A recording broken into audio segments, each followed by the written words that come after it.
వర్షం పడుతున్నప్పుడు లేదా వర్షం తర్వాత వైటమిన్ సి వేయడం చాలా మంచిది. ఇదే నిజానికి వాడడానికి సరైన సమయం కూడా.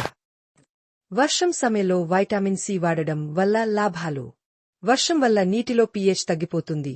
వైటమిన్ సి దాని బ్యాలెన్స్ చేయడంలో సహాయం చేస్తుంది. రొయ్యలకు వచ్చే స్ట్రెస్ తగ్గిస్తుంది. ఇమ్యూనిటీ, ప్రతిరక్ష శక్తి పెంచుతుంది. వర్షం తర్వాత వచ్చే బ్యాక్టీరియా, వైరల్ ఇన్ఫెక్షన్ల నుండి రక్షిస్తుంది. వాడే విధానం: ప్రతి ఎకరానికి 200-300 గ్రాములు వైటమిన్ సి వేయాలి. వర్షం ఆగిన ముందు 60 నిమిషాల తర్వాత వేయడం ఉత్తమం.